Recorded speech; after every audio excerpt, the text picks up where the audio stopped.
she was just a good rebound. She was just a role player. That's where the problem comes in. And she didn't tell the whole truth. Now, Candace Parker said you have to bring facts to the table. So let's bring facts to the table.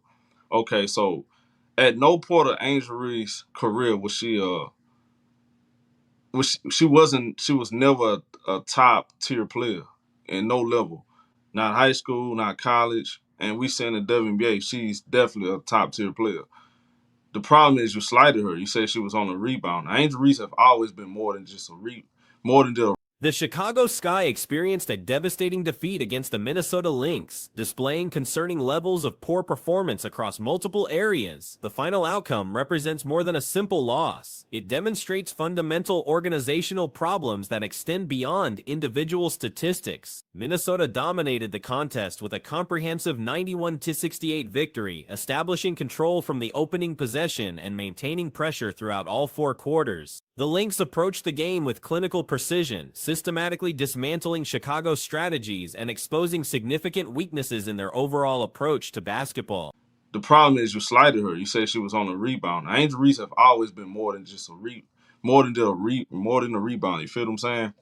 And I like to always point out the other things she does on the court because if I don't talk about it, you have everybody just go off with people. You'll just go off with Candace Parker say she's just a rebounder. Angel Reese more than a rebounder. Everybody's so surprised she's getting assists. She's doing in and out pull up middies. She's shooting middies here and there. It's like her footwork and touch around the rim has gotten a lot. The performance highlighted substantial issues with ball security, as Chicago accumulated 23 turnovers against Minnesota's aggressive defensive pressure. This turnover total represented a season high for Minnesota's opponents, indicating the severity of Chicago's possession management problems. The Sky's inability to protect the basketball created numerous easy scoring opportunities for their opponents. Nafisa Collier delivered an outstanding performance for Minnesota, recording 19 points on efficient 8 of 16 shooting while adding 8 rebounds and 4 assists. Her balanced contribution exemplified effective team basketball as she scored within the offensive flow rather than forcing individual opportunities. Kayla McBride matched Collier's 19-point output while connecting on 3 three-pointers, demonstrating the depth of Minnesota's offensive threats. It's like her footwork and touch around the rim has gotten a lot better. Angel Reese have always had the talent. She's always been a top tier talent, no matter what level she's at. The problem is this, and it always gonna go back to this, and I hate to do this, but it does. I have to bring it up. The problem is a lot of people are looking at it like they looking at it like this, right? And me personally too. I don't like the fact everybody wants aim. They get on the internet. The Lynx maintained exceptional offensive efficiency throughout the contest, with multiple players recording positive plus-minus ratings exceeding 20 points. This collective performance illustrated the effectiveness of their systematic approach to basketball, where individual talents complement rather than compete with each other. Chicago's shooting struggles compounded their turnover problems, as the team managed only 39.3% field goal accuracy. Professional basketball teams rarely succeed with such poor offensive execution, particularly when facing quality opposition. The combination of turnovers and inefficient shooting created insurmountable challenges for the Sky. I don't like the fact everybody wants aim. They get on the internet. They say Angel got to do this. Angel got to do that.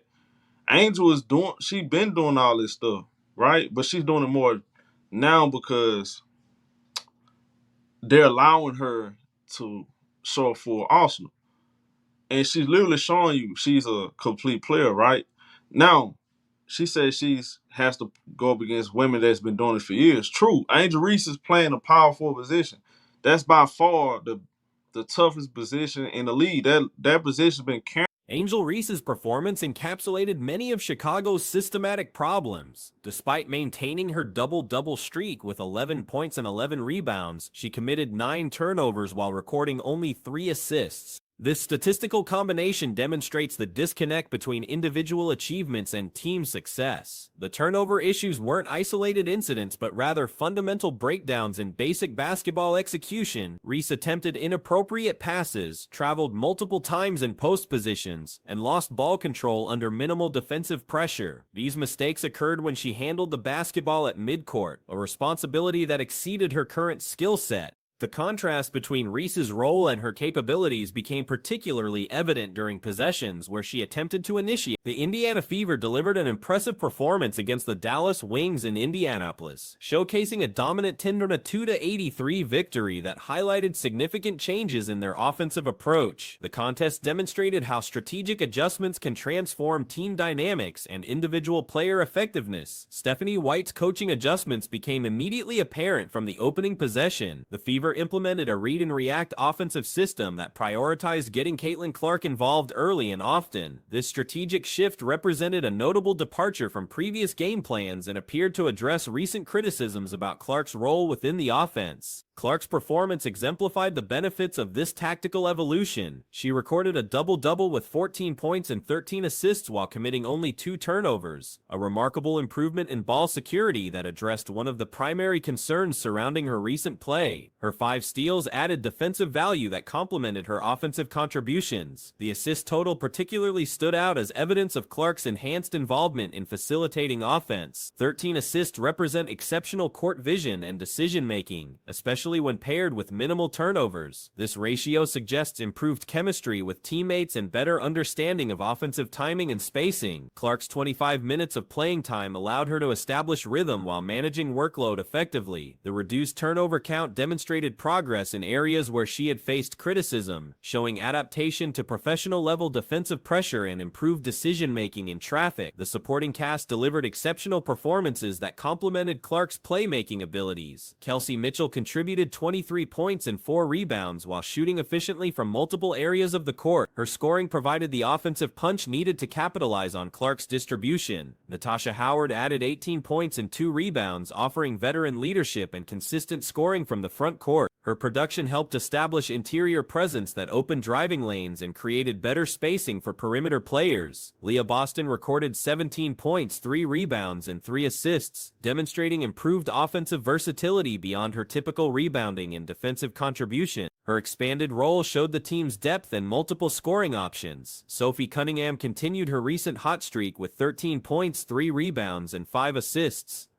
The shoes featured no crumb left on court messaging that aligned with her aggressive approach to the game. This attention to detail demonstrated Clark's understanding of her platform and ability to engage fans through various channels beyond just basketball performance. Paige Bueckers provided competitive opposition for Dallas with 21 points, 4 assists, and 2 steals. Her performance showcased the talent level that made her a highly anticipated professional prospect. The head-to-head matchup between former college stars added intrigue to the contest.